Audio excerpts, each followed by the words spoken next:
For over 500 years, the stock market has been the heart of our economy. Conceived by a few privileged traders, these financial specialists came up with their own set of rules. They established the law of supply and demand and created a new religion.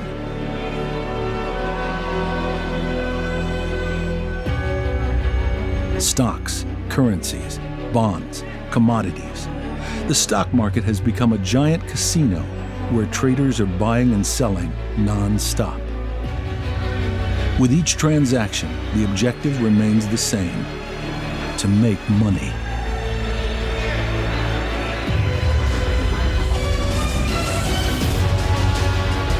In a system where millions of dollars are exchanged daily, an intuition can lead to a jackpot or a total loss in a matter of seconds. This constant risk-taking puts traders under a permanent state of emotional pressure. Definitely different feeling and emotions, and it must have an effect on my trading. Trading is almost all psychological. We fear loss and we want to make lots of money.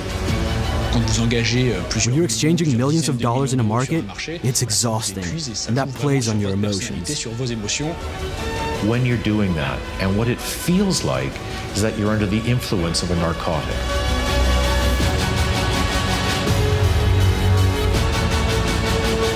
Through a new science called neuroeconomics, we can study what propels the choices of these powerful masterminds. Can hormones or emotions obscure a trader's clarity? Are recessions a result of their irrational behavior? Is the human factor the weakest link in the world economy?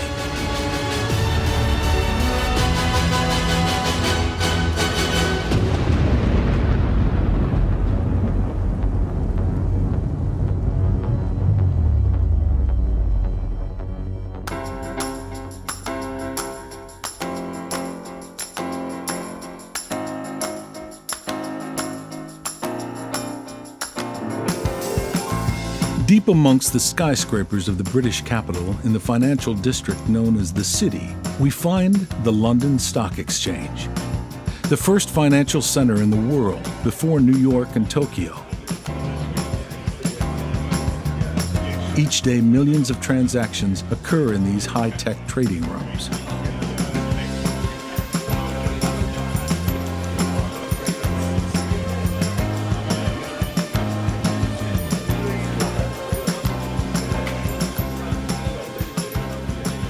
Central Markets is one of the many trading firms here. The market seems calm this morning, but the tension is undeniable.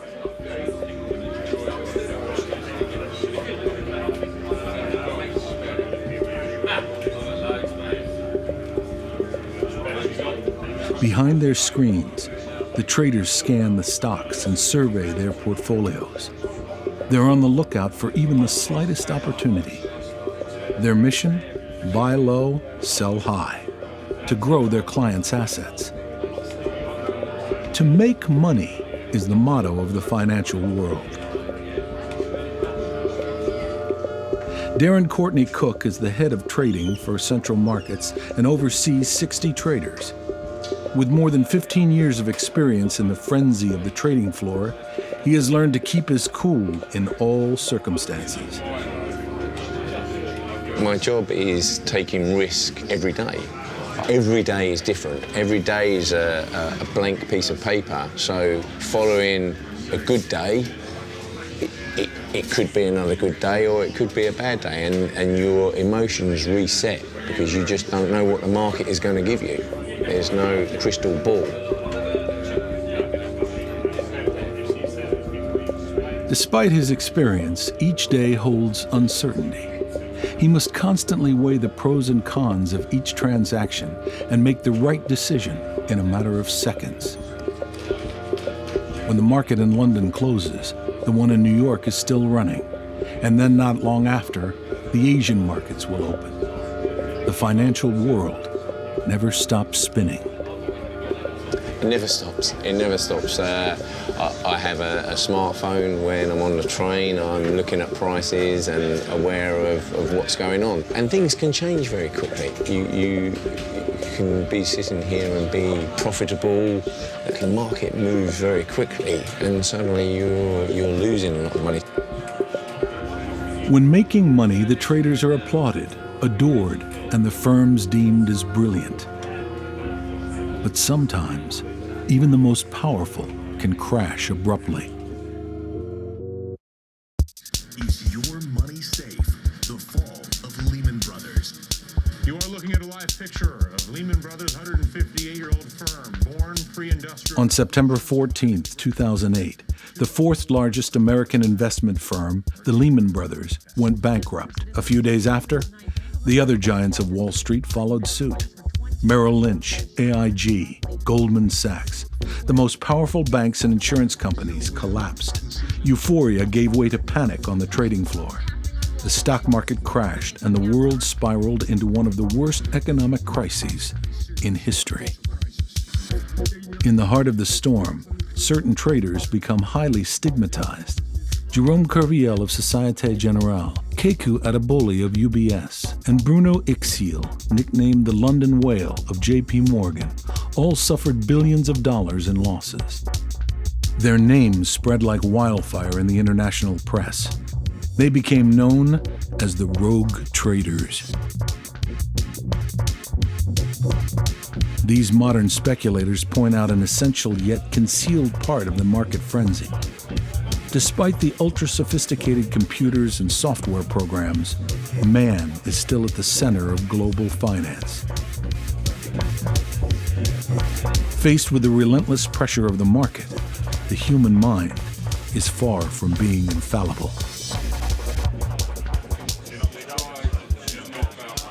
A trader, if he loses money, everyone's could have done better, you know, without really knowing what's gone on or the reasons for losing the money.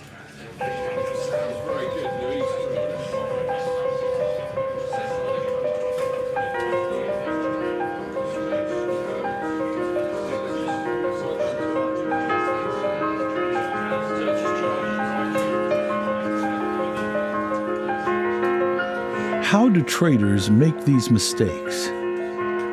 What are their reasons for making irrational decisions and taking foolish risks? In the 1970s, the American psychologist Daniel Kahneman conducted numerous studies concerning these questions. His research earned him the Nobel Prize in Economic Sciences in 2002. He concludes that traders don't make consistent logical decisions, but are rather incessantly influenced by numerous psychological factors affecting their risk perception. Daniel Kahneman a permis de montrer qu'il existait. Daniel Kahneman has shown that there are many elements to consider when looking at the decisions that are made in any given situation. The scenario of a market doesn't boil down to the interest of one individual or of market variables. There's the price and the quantities. There are other dimensions that influence human psychology and therefore decisions made by individuals. In marketing, psychological factors are extremely important in selling products, whereas they are hardly considered in economics. Recent economic news events have certainly shown that the study of economics has mistaken the importance of psychological factors. Understanding the human factor and the psychological dimension of decision-making is just as important in the functioning of the economy as it is to understand consumer behavior.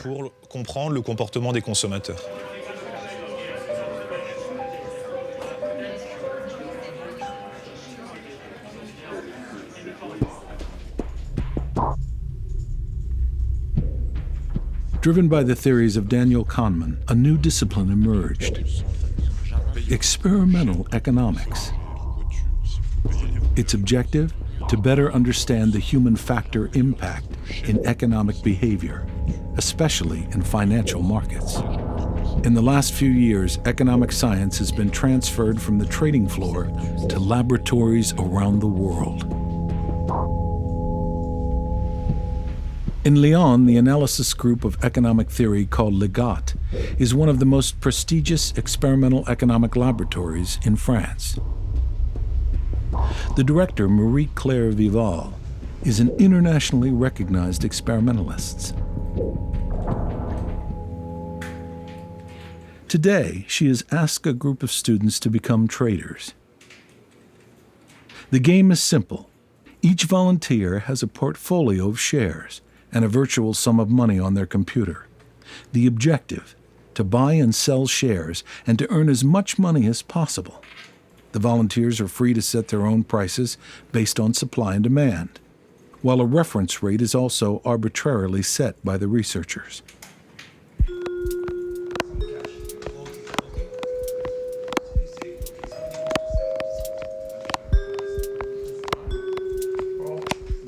All of these apprentice traders react the same way, buying and selling their shares close to the reference rate, slightly below or slightly above. The market price doesn't collapse or peak, and the market remains stable in line with economic forecasts. But Marie-Claire Vival and her team suddenly introduce a new rule to the game. Now, at the end of each trading period, the 3 best players that have gained the most money will receive a bonus. The competition begins. Share prices soar above the reference rate. They climb throughout the entire exercise before diving sharply at the end. A true speculative bubble is suddenly formed.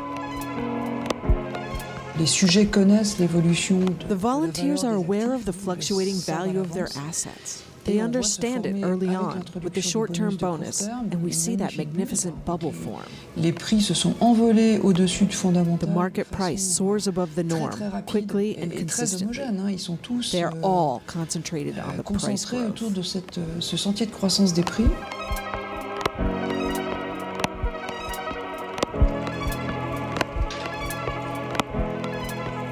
Put up against one another, the participants try to win the bonus and therefore speculate disproportionately. The emergence of this financial bubble creates the spirit of competition. As the competition is introduced between the traders, they increase the value of their shares, purchase more shares, raise their prices, and follow the prices that continue to rise. They piggyback onto this herding phenomenon. As they watch other prices climb, they raise their own. And an incredible enthusiasm is created in the market, whereby trying to obtain the bonus, everyone speculates more.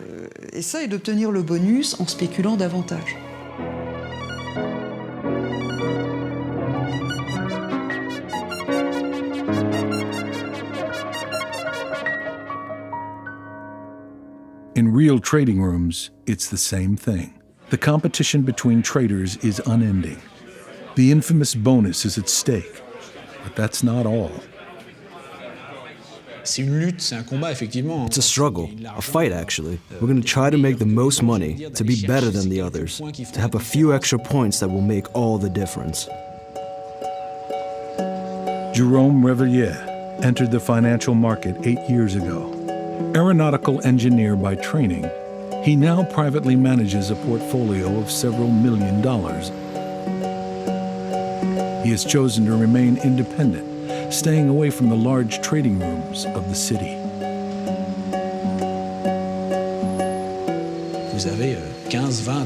You have 15, 20, 30 traders in the same room who have to achieve the maximum of results. Sure, at some point the ego, the desire to be the best, takes over. Except the effect is enhanced by the notion of trading, which by nature already pushes people to their limits. We're talking about money, millions and billions of dollars that's going to propel the already frantic competition.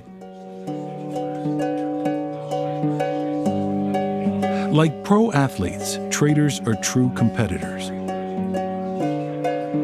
But how far will they go to win at all costs? What risks are they willing to take?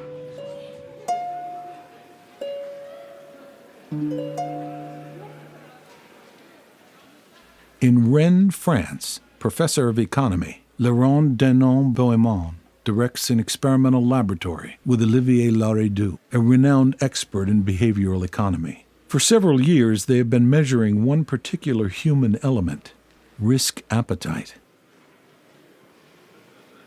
To do this, they have asked volunteers to choose between two different lottery games, one with a guaranteed moderate win, or another with an uncertain but greater win. Would you prefer a 100% chance to win $100 or a 50% chance to win $150? The researchers vary the amount and winning probability with each lottery. Would you prefer a 100% chance to win $100 or a 50% chance to win $200? Or a 100% chance to win $100 or a 30% chance to win $200? Would you prefer a 100% chance to win $50 or a 30% chance to win $200? With each experiment, the findings are the same. The majority of participants choose the lottery with the smaller but guaranteed win. It seems that people tend to avoid situations that appear too risky. Man doesn't like risk on average. Most people try to avoid it. But this natural reluctance toward risk is easily eclipsed by another phenomenon. For this experiment, the rules are changed. The participants will no longer make money. Instead, they will lose. Would you prefer a 100% chance to lose $100 or a 50% chance to lose $150? The result? People are willing to take serious risks to avoid losing money. People hate to lose. We estimate that during the experiment, they weigh the loss 2 to 3 times per the gain. This means that to compensate a loss, they need 2 to 3 times equivalent to gain. There's extreme aversion to loss. This profound fear of loss has an unexpected consequence in classic economic theory. In a situation of financial loss, anyone could become a risk taker. In this case, surprisingly, the attitude towards risk is reversed. People seek the risk. They are ready to lose much more, to have the chance to lose much less or nothing at all.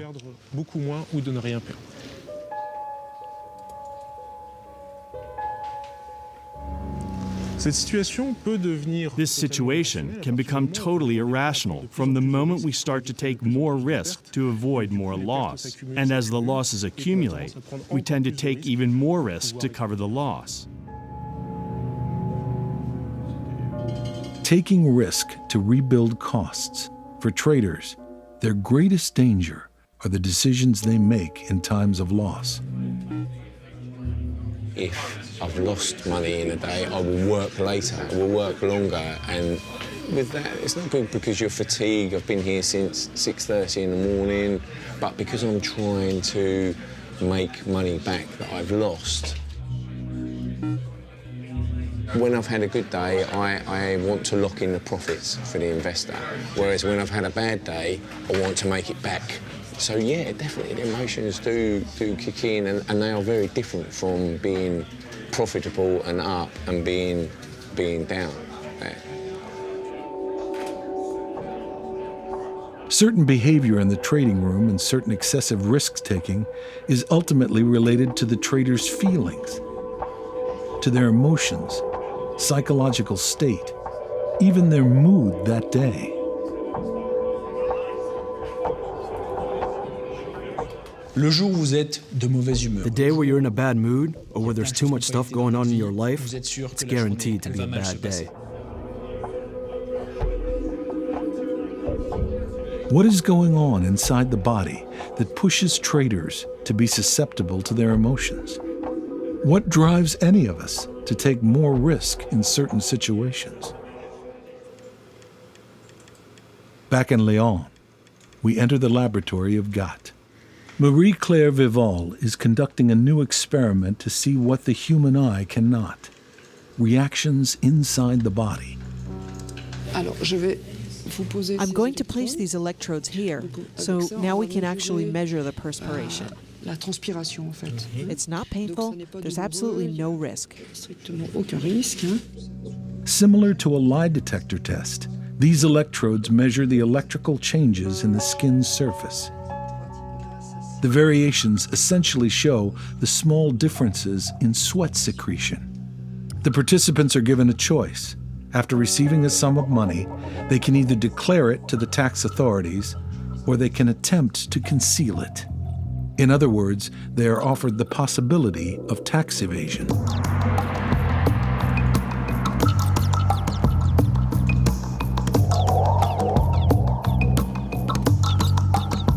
But the threat is heavy. At the end of each session, the tax evader may be monitored and would have to pay a large fine. Certain participants, like this one, never defraud. For others, it's the opposite. They try to evade paying anything. The researchers find that these tax evaders reach an emotional peak just before they make their decision. They sweat harder. What's interesting to see is that the people who are the most emotional evade the most. It means that there's an anticipatory element to our emotions that we feel as we're making our choice. These anticipations create emotions. We see that the more intense the emotion, the more likely that person is to commit fraud. Shortly after, these tax evaders experience a second emotional peak. It occurs precisely when they discover that they are being monitored or that their tax evasion was a success. If you find out that you weren't monitored and that you've fraudulently acquired a lot of money, it's possible that you'll feel extremely satisfied in the moment, and that's going to ultimately encourage you to risk again in the future. These emotions contribute to a learning process and will have an effect on your economic behavior.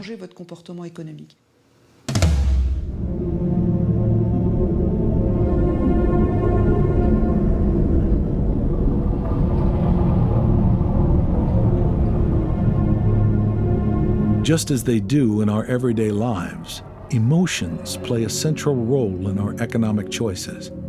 The more emotional the trader, the more prone to risky behavior. With each success, the desire to continue to risk is reinforced, and with hopes of winning bigger each time.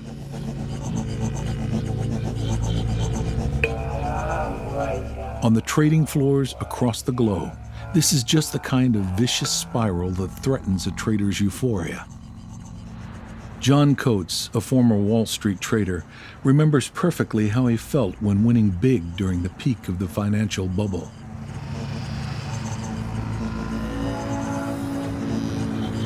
When I was on a winning streak, when I was making above average profits, like I was really doing well and expecting an above average bonus, I too felt these symptoms. I knew that I carried myself like a superhero. I felt like no thought I could think could be wrong. Nothing I could do would turn out badly. And you become dangerous because you believe you can't do anything wrong. Your trades get bigger and bigger. And the risk-reward trade-offs for the trades gets worse and worse. He knew this feeling of invincibility couldn't just be psychological. There was a visceral, biological reaction, something no human being could resist. And what it feels like is that you're under the influence of a narcotic. And I thought that was incredibly important. It felt like our body was producing some chemical that was changing us. It was like a Midsummer Night's Dream. You know, the night comes, people go crazy, they swap partners, which of course happens during a bull market. You know, people are making so much money, they want to leave their wives and move on to something else. I mean, it's just like a Shakespearean night. And then when the market crashes and people wake up to reality, they're just like, the characters in Midsummer Night's Dream the next day. They're holding their head in their hands going, how could I have been so stupid? So this really seemed like narcotic behavior to me.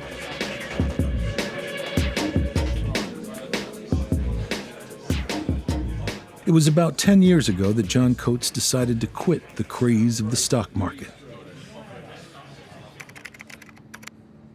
He turned in his investment portfolio for a set of measuring instruments to become a neuroeconomist.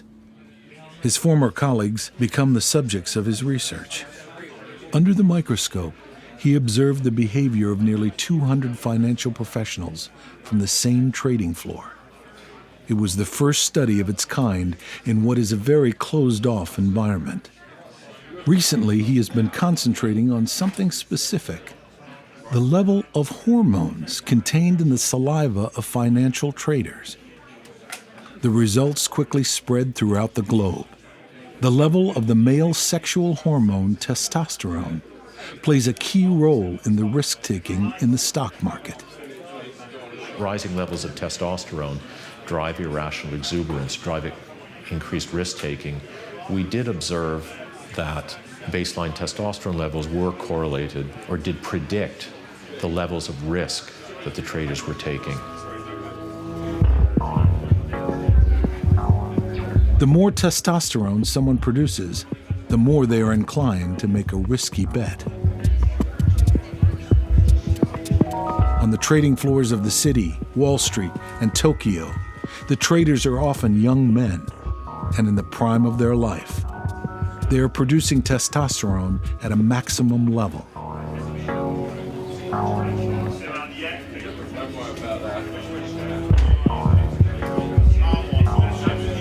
Is the global economy being managed by a group of dominant young men under the influence of their hormones? In certain situations, can this overload of testosterone make some traders go crazy? For Jean-Jacques Lejeune, a former trader, this hypothesis may be right.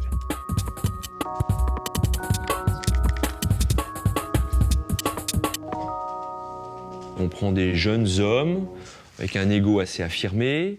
We take these young guys with big egos, typically chosen for their analytical capabilities, and they usually have a healthy dose of testosterone. Parmi cette population,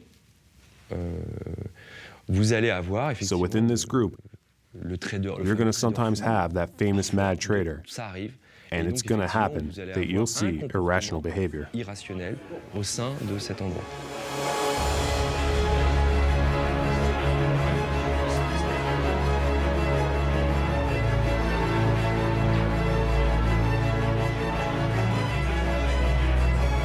The secrets of the traders' behavior is gradually revealed.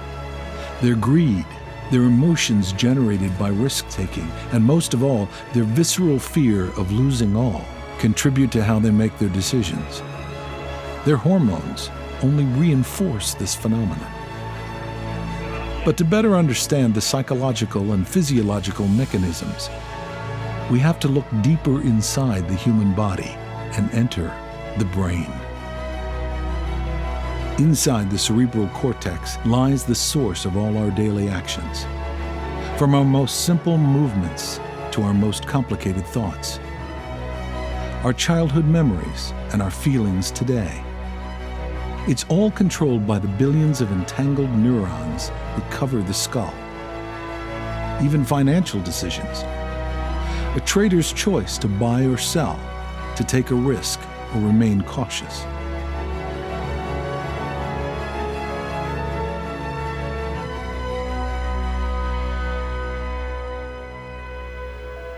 For a long time, the human brain remained a mystery to the scientific community.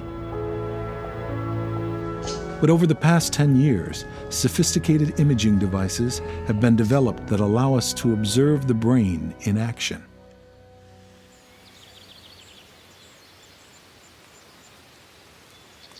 Here in Lyon, France, we enter at the Institute of Cognitive Science, a prestigious center for research and neurosciences. Jean-Claude Dreyer and his team of students are studying a specific phenomenon, the brain's reactions after winning.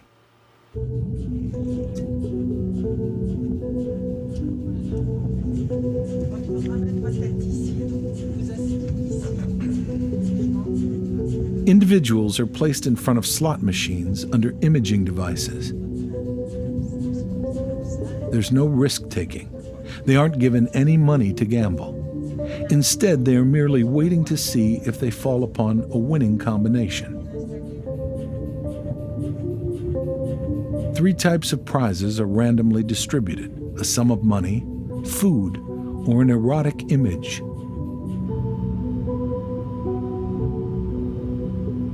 On their screens in real time, the researchers measure the brain's reactions.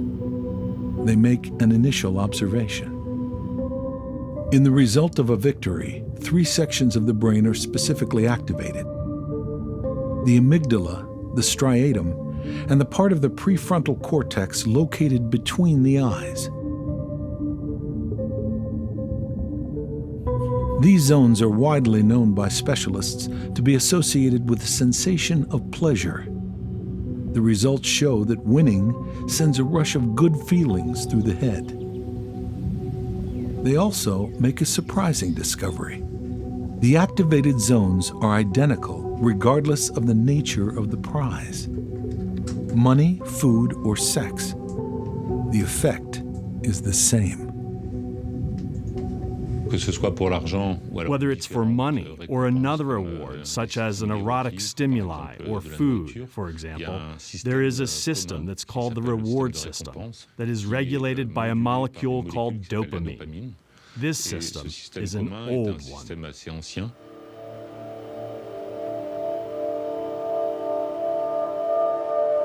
Throughout evolution, feeling enriched has become just as important and gratifying as eating and reproducing.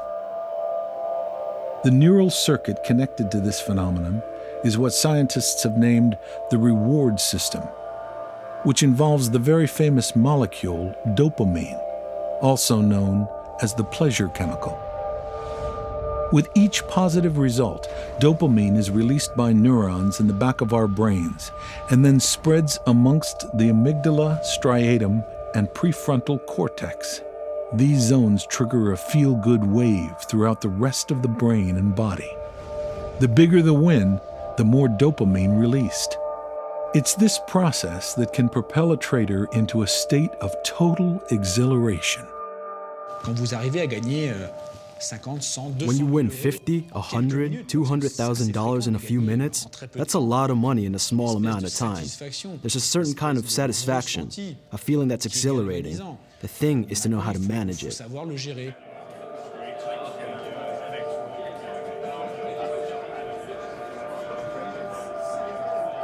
There's unfortunately a downward spiral that happens to most people, though.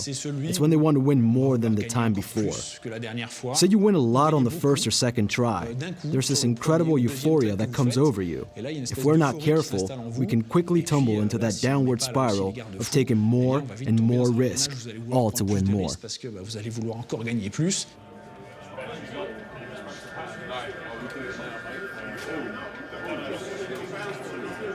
Playing to win more each time activates the reward system of the brain. Successive wins result in an increased release of dopamine, and the testosterone produced by young men only intensifies the production of this pleasure molecule. It's an addictive state of mind, to say the least.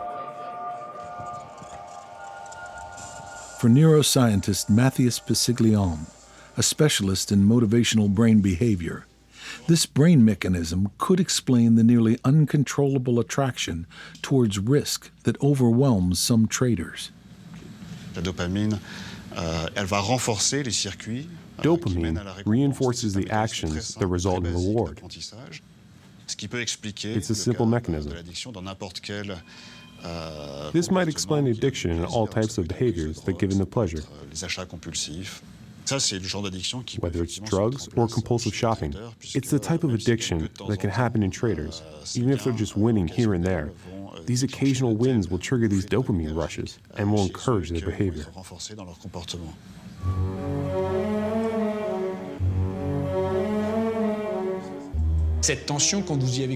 After experiencing this rush, it's hard to do without. And I know lots of traders who try to give it up, but can't help but keep at least some small account somewhere to keep it going. Because it's exhilarating. I have to say it's exhilarating. And it's what's going to cause the losses for a lot of people in the market. There's something addicting, something powerful that will continue to push you and make you dependent on it.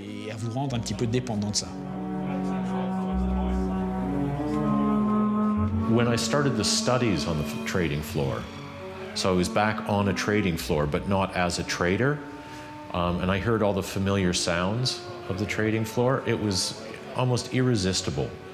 I was holding my hand back from picking up the phone and placing a trade. But in our endless quest for pleasure, our brain offers another major influence, irrational and unconscious: fear.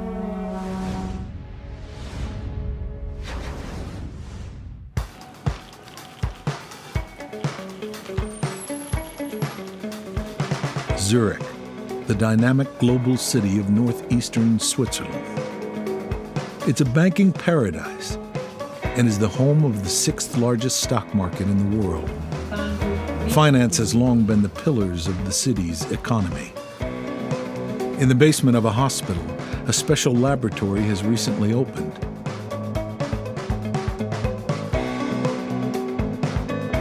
The SNS Lab, founded by Ernst Fuhren, a worldwide renowned economist. He believes that traders' decisions are influenced greatly by their emotions, no matter the amount of money at stake. They are human beings, you see, and they are subject to irrational impulses like any other human being. There's some emotions that are guiding our decision-making in a very rational way. What's irrational is when there are emotions that are irrelevant for my experienced value, but they play a role at the time of decision-making. Like when I was angry before I made the decision, then that anger should not color my decision, but it does. Or when I'm under the threat, under some danger. Hi, I saw that. So, what did you get? For several months, Ernst Fehr and Christian Ruff, the laboratory director, have been conducting shocking experiments to better understand how stress and fear influence our decision-making. In one of the experiments, the volunteers play a typical gambling game while placed under an MRI. But before they can even make their choices and decide to bet or not, a screen flashes in front of them. If it's blue, nothing happens. But if it's green, it indicates that they will receive an electric shock at the end of the game. The shock is small but painful, and most importantly, it will be administered regardless if they win or lose. They don't actually get many shocks, but they know in certain conditions where the screen has a particular color, it is possible that they're going to get shocked very strongly, and it's quite painful. And we can measure by their skin conductance, for instance, that they really are quite anxious when they know that they might get shocked. And we then measure their financial risk-taking behavior. So we're quite interested in finding out how does the brain value things and value risks in particular when you're in a tense, anxious state versus when you're in a relaxed state.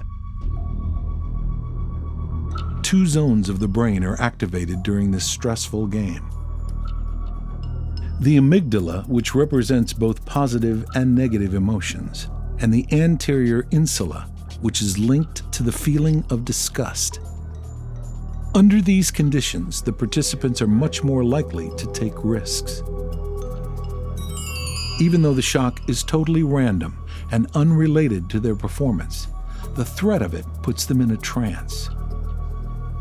They just want to finish and get themselves out of this terrible situation as quickly as possible. The stress has made them incapable of making good decisions. That danger at the time of decision-making affects my decision-making, even though it has no impact whatsoever. A threat of shock is a pretty strong emotional stimulus, and it activates the anterior insula very strongly. And it's kind of a loss. You see, it's the threat of a loss. And so these emotional components play a big role in risk-taking.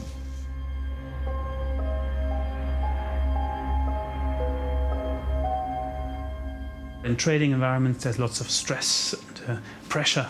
How does such stress and pressure, such background emotions, how does that influence our choices?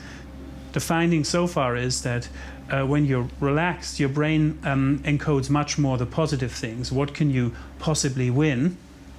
Whereas as soon as you switch, on a trial-by-trial basis, really, to a negative anxious state, your brain focuses much more on what you could possibly lose, so the negative consequences.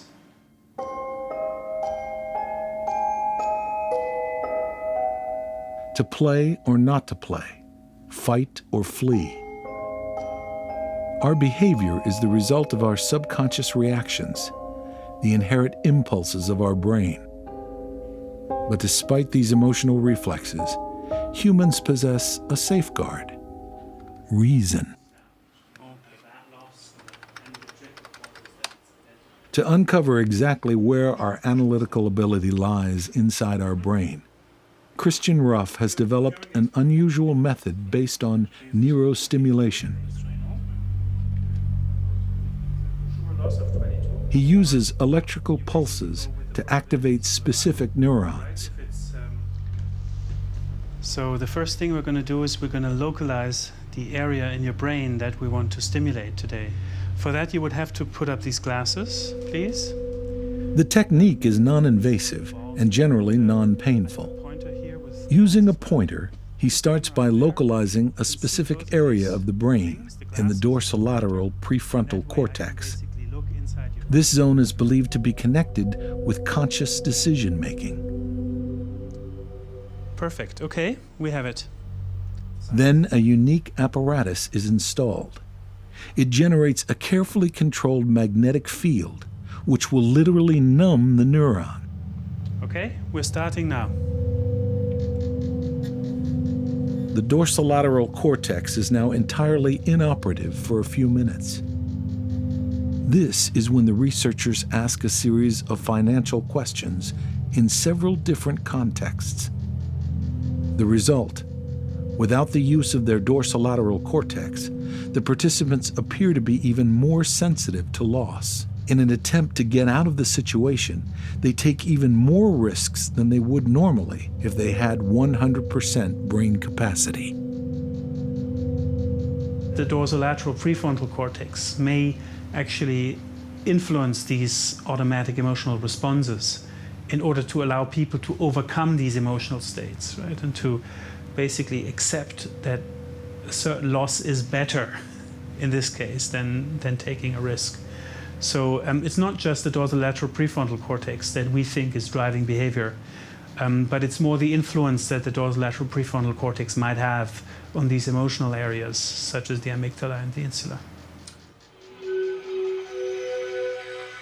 By influencing the instinctual reactions of the brain, this region of the cortex could be considered the command center for decision-making. It's like a cognitive shield that prevents us from being controlled by our impulses. We can perhaps think of the brain like an orchestra. So there's different special brain areas that each have a particular function, like instruments in an orchestra. They all have distinctive sounds. And in the brain, it's similar. On the one hand, there's the brain reward system. This is a system that basically encodes what's valuable to us, what's rewarding to us. And then there's also other brain areas that encode emotional states that are constantly active, trying to evaluate everything that's happening out there in the world.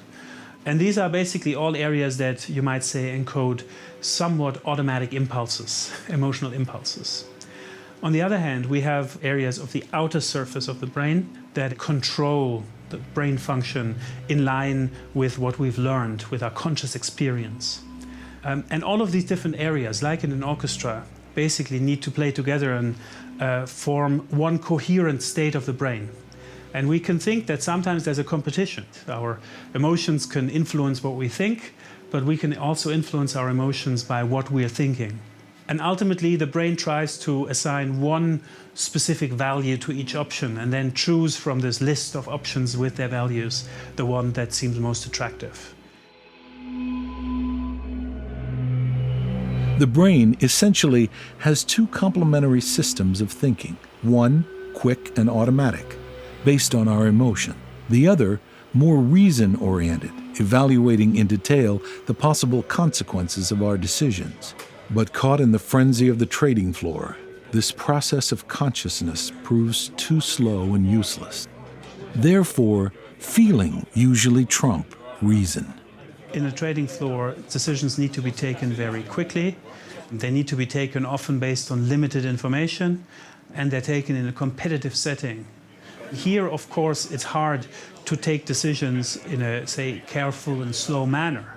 Our brain might not even have the time to represent every possible complex aspect that goes with a decision to buy or to sell.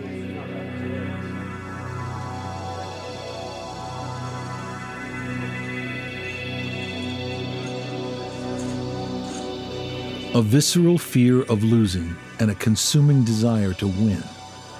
Rob Hoffman, a trading professor based in Chicago, claims that these two reflexes are the two greatest enemies of traders playing the stock market, whether you're a professional or not. Emotions that really drive the market are fear and greed. We fear loss and we want to make lots of money. And I see even, I see gamblers, people who like to play poker, casinos. I see people like this want to get into the markets because they see lots of money can be made very fast, but they don't think about the loss that can happen, or they think it won't happen to me. I'm better than the market.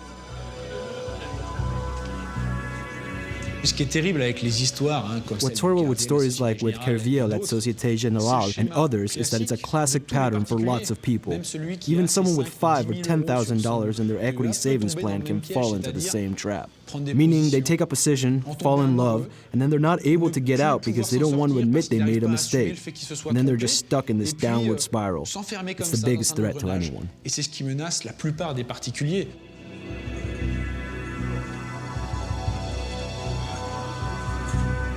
Mankind is somewhat programmed to make mistakes in stressful situations, as if our biological makeup is not appropriate in the context of a stock market. This is precisely the theory of Sacha Bourgeois-Giron, professor and neuroeconomist at the University of Panthéon-Assas in Paris. He believes that our brain hasn't had enough time to adapt to the modern economy.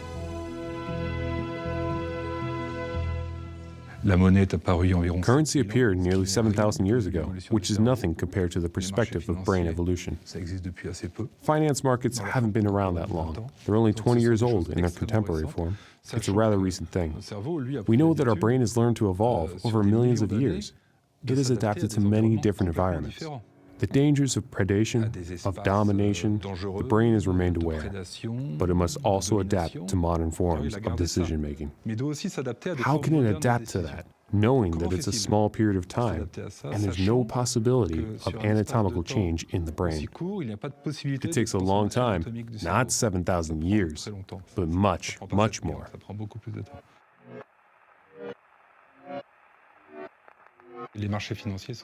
Financial markets are places of competition, predators, hunting, killing, in a metaphorical sense, but not completely metaphorical.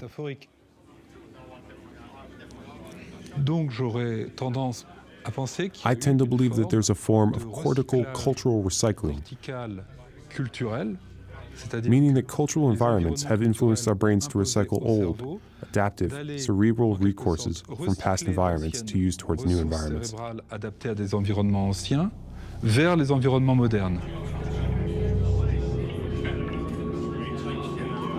Far from being a Homo economicus, the trader is above all a Homo sapien, immersed in a hostile environment, compelled to take risks and prone to addiction. Given this somewhat weak human assessment, a tempting solution might be to replace traders with computers. However, even machines have their limits. and it seems impossible to remove human control completely from the markets. There will always be traders on the trading floor. So how do we improve their performance? How to avoid abuse in the market and ensure rational decision-making? Science has been making great strides in understanding the brain, and the concept to artificially manipulate man is already in place. In the military in certain states, there's a lot of interest in neurostimulation, in particular to enable soldiers to take the right decisions in particular situations. With respect to traders, I mean, technically, I think it would be possible to influence brains in a way that decisions are taken in a particular style. This is what our experiments are about. There are people thinking about the future who start predicting that humans might become more and more bionic. Bionic traders with electrodes screwed into their skulls is not yet a reality. Instead of modifying men, some argue that it's the work environment that needs a total overhaul. What's the most flexible? Is it our biological makeup or our economic environment in which we live? Should we change the nature of man, or should we readapt our environments politically, socially, and economically so that we can ultimately be the most efficient possible in these modified environments? Humanizing the codes of the financial markets. The initial results of neuroeconomic studies lay the foundation for a new market theory where man is keystone. On the individual level, traders must become better trained to handle their emotions. More than an asset manager, I'm almost more a human emotions manager. We work as rigorously as possible, but even with experience, it takes a lot of work, each week, each month, to stay on the right path.